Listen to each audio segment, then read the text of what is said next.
we celebrated Mother's Day, and one of my kids were asking, "Oh, so this is a celebration for Mother's Day, right? The fish fry." Because it just happened after Mother's Day. So I say, yes, indeed. In fact, it's a celebration. We had wonderful Mother's Day as well. We talk about how to be a godly mother or a godly person. And we just want to continue today looking into the Bible, some of the characteristics of a wonderful woman or mother, things that we can learn. So the text for today comes from Esther 1:5, and the title of the sermon is Bold, Beautiful, and Courageous. So shall we read this? I think this will be okay without much name. Anyway, let's go. Now it came to pass in the days of Ancestors. This is Ancestors. Reigned from India even unto Ethiopia, over 127 provinces, that in those days when the king Esther sat on the throne of his kingdom, which was in Susan's the palace, in the 3rd year of his reign, he made a feast unto all his princes and his servants, the power of Persia and Media, the nobles and princes of the provinces before him. Well, may the good Lord bless each one of you through the reading of this holy word, but we'll continue to read it again. When he showed the riches of the glorious kingdom and the honor of his excellent majesty many days, even 104 days. And when these days were expired, the king made a feast unto all the people that were present in Susan the palace, both unto great and small, 7 days in the court of the garden of the king's palace. Now, we read just a few first 5 verses. If you have the time, please go through the entire chapter. You will understand, you will know more from the story. This is just the introduction. By the way, the king's name, the king is also known as Jezreel, right? Jezreel. So the name can be changed too. Now, without wasting much time, let's just dig in here. What do you learn? What do you see from this story? Well, the first thing that comes up to me, we always tend to focus on Esther life and what we can learn from her. But there's one particular queen that we always try to bypass. But if we look closely and deeply, we can learn a lot from her as well. Now, before we get into it, there was a rich, wealthy king, as we have read here. His empire stretched out even to India and Ethiopia.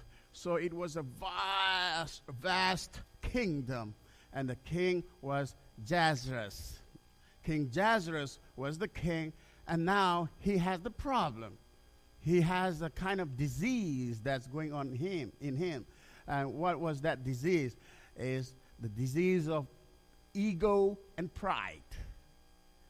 You see, he has a big ego. I know he's a big king, huge king, but his ego is even bigger. His pride is even bigger than himself. So we know that he's a sick person with ego and pride. Now, why I say this, because he threw a party more than 6 months. A party that would last for more than 6 months. Can you imagine a party that would last that long? And then he had a special invitees of around 127 princes and kings from the neighboring kingdom. So he invited all of them to come into his kingdom palace. He was trying to show off his thingsdom, if you may. He wants to show off his thingsdom of his kingdom. He wants to show off his wealth, of his beautiful palaces, even women and things that he owned. So he wanted to show off. So he invited all those people into his kingdom for a big party. Now, on the last day, what happened? He had a special people, which I mentioned, 127 people gathered, especially in a garden. They had a special banquet. And now on that day, you see, on top of his pride and ego, he adds something. He had mixed something which could be known as a cocktail party, if you may. You know, I don't know about you, but ego and pride is bad enough to land us into a trouble. But on that very evening, he mixed his ego, pride with alcohol. He drank a lot of wine. So you can well imagine when you mix ego, pride, and alcohol, what would be the byproduct? It's a very dangerous thing. So what happened that night? He drank too much, and then he wanted to show off his queen, Vasti, a beautiful queen called Vasti, to his partners. So he called his queen to come and parade before the 127.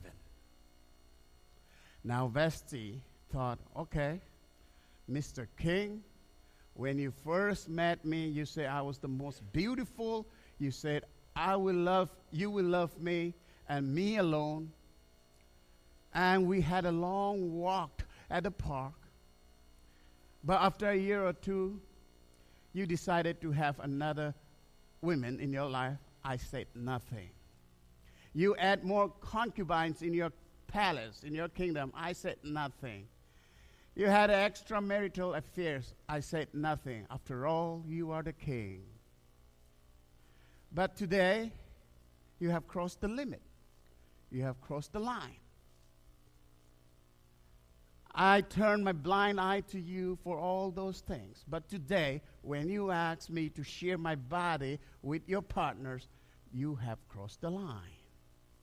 And so Queen Vasti decided not to appear before the king and his partners. She said, enough is enough. My body is not for sharing. This is my body. God gifted me. Even though she was a Gentile, she said, this is the temple of God. I have to keep it clean. And this is not for sharing. You may be furious, you may be angry, you might want me to kick me out, but then let me tell you, before you do that, let me just pack my bag myself and leave you. She did not appear, she left the palace. Wow.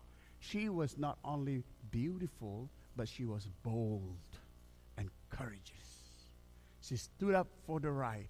She said, I will not let anyone touch my body. I'm not going to share my body for anyone. After all, this is the body given by God to me, and this is the temple of God. Wow. I know.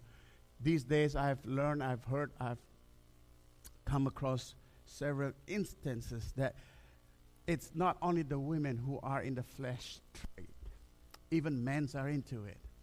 But we who are here are saying, oh yeah, we don't like, oh yeah, I don't want to talk about it. Selling their bodies for money. Those are beneath us, you might say. Yes. But how about many of us are sharing our body with someone else? For instance, we're giving up our body to the street drugs, alcohol, or many other things. You see, we give up. We parade ourselves before alcohol, street drugs, and many other substances and abuse ourselves.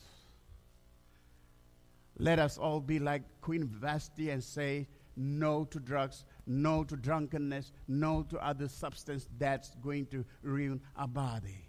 Let us not only be beautiful. After all, God created us in his image, and we are all beautiful. Let us also be bold enough, like Queen Vasti, and say, no, I'm not going to parade before you. Straight drugs. No to drunkenness. No to other substances. God has created us beautifully. and he provides us. Let us wait upon him. Let us, you see, we're beautiful, but we also have the strength to take care of ourselves. Let's stop going around from town to town and get ourselves into shoplifting or something that will hurt us. Amen? So, Queen Vashti was so beautiful, but was also bold to stand up before the king and lose all of the privileges that she had as a queen. Let us stand up like her. Amen? Now what happened? After she was kicked out from the palace, King Xerxes waited for 4 years. And after 4 years, he suddenly realized that he needed a queen for the kingdom.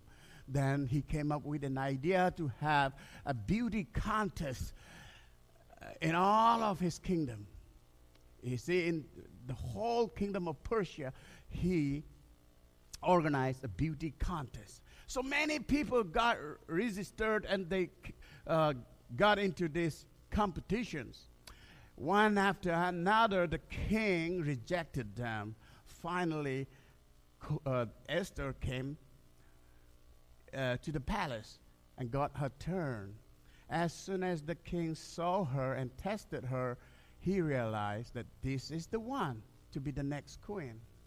So he, without losing much time, he just crowned her to be the queen of the kingdom, new queen. Now, but there's a catch. There's something that no one else in the world, including the king, do not know one secret about the background of Esther. Esther was an orphan, number one. While she was young, her parents died, so she was raised by her cousin Mordecai. Esther was a foreigner, a Jew, and not a Gentile. If the king finds out any of these two, she would not be allowed even to participate in the competition. Forget about being the queen. She will be thrown out the second they learn the truth. But this is the secret that only Esther and Mordecai knows. And Mordecai instructed Esther carefully, saying that you should never release your secret to anyone. No one should know this, because the seconds they learn about your background, that would be the end of your life. Forget about position, forget about rejecting. You might even lose your life. So do not share these secrets to the king or to anyone else. Let's just pause for a minute here. What do you hear? What do you see? I think trying to conceal the secrets, both Mordecai and Esther, I think they do not have enough faith on God. Or in fact, they do not have faith at all. They do not believe that God has enough power that God will protect them even if the secrets are let out. They were thinking for themselves. They were thinking for their own security, for their own safety. They were thinking for their own self-preservation. Mark this point. Now what happened? One day, there was a wicked man called Haman. Haman was the governor, or in some country they would refer to him as the prime minister, who is just next to the king in power and authority. So Mr. Haman was appointed as the governor.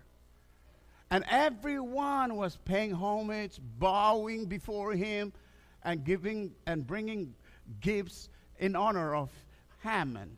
But Mordecai refused to bow, refused to acknowledge him, and that truly angered Haman. And Haman decided to punish, not just punish, he wanted to do away with Mordecai. That was not enough. He wanted to kill all the Jews, Mordecai's people, all the Jews within Susa or within the Persian Empire.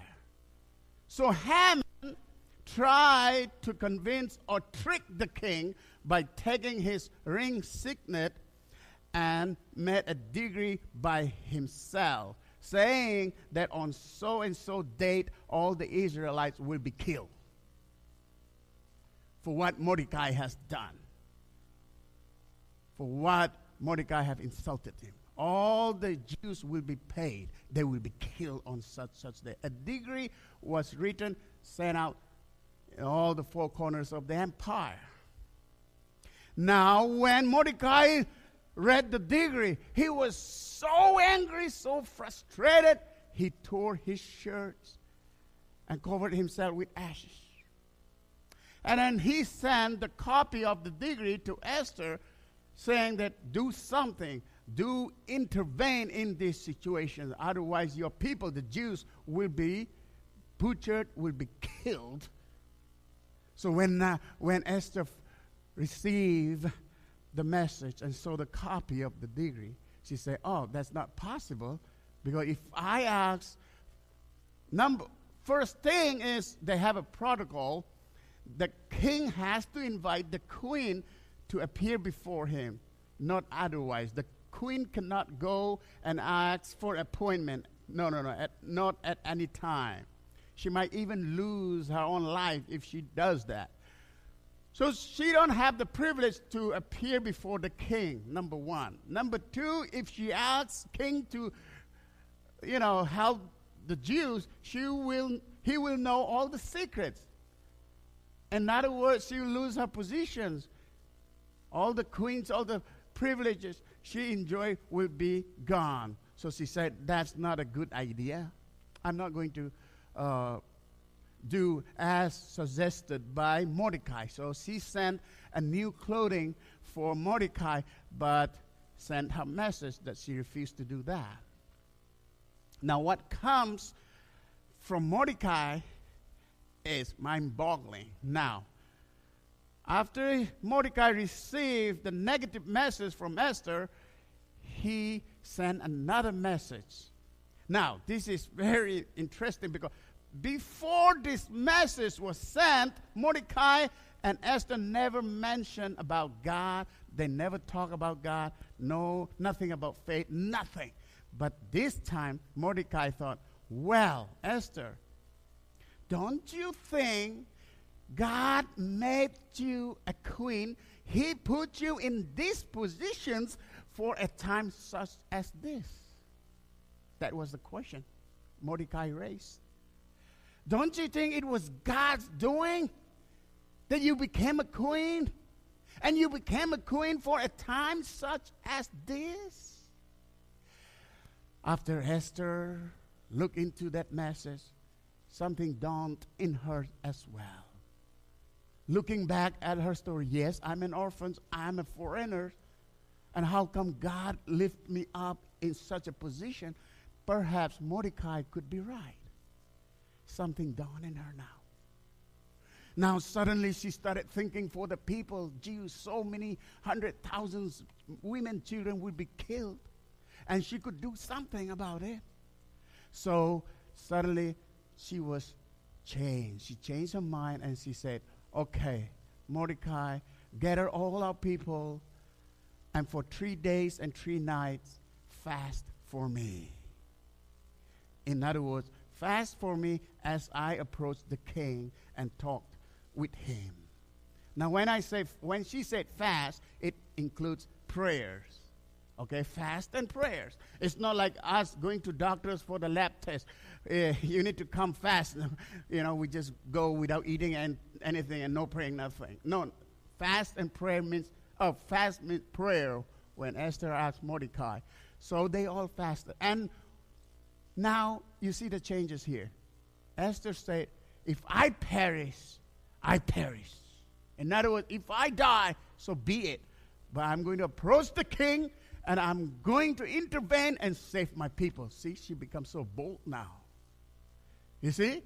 And then we know the story. She approached and she said to the king, Your Majesty, if you have anything that if you favor me, please save my life and my people. The king, for king, it was a news. What happened? Someone came out with a decree to kill all the Jews. The king was saying, who in the world gave that kind of decree? Huh? Who gave the order? Who is that? Esther said, It was Haman. Then the king was so furious, so angry. Haman was sentenced to death. And all of his property went to Esther. And Esther gave to Mordecai, and Mordecai became the governor. That's the end of the story. Now let's take a pause and see what we can learn out of it. When Esther approached the king, now she broke loose the secrecy. When she says, save my people, that means I'm a Jew, and save my Jew people, right? So she let out the secret. She becomes so bold and courageous. Earlier, she was not. She was not faithful. She didn't have enough faith. Why is that? You see, one thing we learn is the fact that when we think for ourselves too much, when we think for our own security, for our own personal preservations, when we try to avoid ourselves from embarrassment and from rejection, when you think only for yourself and for your welfare, you have no faith. You see no calling. You have no courage. You're being trapped by that fear, by that crisis. But the day, the minute, the seconds when Esther started coming out from herself and start thinking of others, when she started thinking of her people, the Jews, hundreds, thousands of them, when she started caring for others, she found her fate in her fear. She found her calling in crisis. When she started caring for others, she found the courage. Amen? Wow. When we step out and start thinking of others, start caring about others' welfare, you become courageous. You find your faith. You know what you're calling, you know what to do. That's exactly what happened to Esther. Now it reminds me of what Jesus say. Jesus say, for those who want to save his life will lose, but for those who lose for me will be saved. That's exactly what Esther had played out through her life. Amen? Oh, well, it reminds me of a story after the Second World War in eastern Spain, Poland. The Nazis came and, as we know the story, the Nazis killed all the Jews in the eastern Poland, but there were two brothers whose parents were killed. They escaped. I saw this movie, the real true movie, The Defiance. I don't know if you have watched. Wonderful, beautiful movie. The two brothers managed to escape, but not only they who escaped, but they tried to help other Jews escape from those tyranny. So what happened? They set up a community bunker, if you may, in a swamped forest. And these two brothers, because of their courage, they saved 1,200 Jews from their area. If not for these two brothers, all the Jews in eastern Poland would have been swept out, would have been all been killed. Now, I remember Mother Teresa, because she stepped out from her own selfishness, started caring for the street people, beggars, and orphans. She started a wonderful missionary, a mission charity in Calcutta, and she became a well-known figure right now, Mother Teresa. She found courage when she stepped out to care and help others. Oh, well, there's so many instances when you try to step out from yourself and try to care for others and help others, you have your courage and you try to do something great for God's kingdom.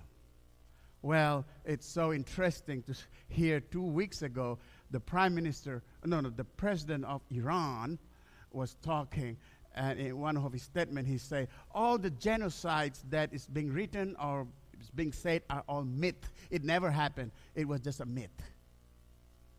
And guess what? What is more interesting is Iran is the very place where all these stories, Esther stories, played out. Persia. Where Haman tried to, or he planned and organized a genocide against the Jew. That was in 483. And this president is telling us today that all those story of genocide and all those are rubbish. It's a myth. He was talking against Israelites and us anyway. It's irony. Anyway, what I want to tell you, my dear brothers and sisters, God created us in his image. We are beautiful. We can also be bold and courageous like Vashti, like Queen Esther. And we can be bold, beautiful, and courageous only when we step out from our own selfish desire and try to help others, try to care for others. Then we find the courage, we find our calling, and we find our faith back. Thank you for all those who helped during the fish fry. And whenever we have a church activities, everyone will jump in and will say, I will do this, I will do that, I will do that. You find your calling. You find your calling. You have faith. And you found courage when you try to step up and try to help someone else. And for that, I would like to thank you. And now, as a way of reminding yourself and each other, would you just say to people or to person beside you and tell them, I am bold, I'm beautiful, I'm courageous, so are you.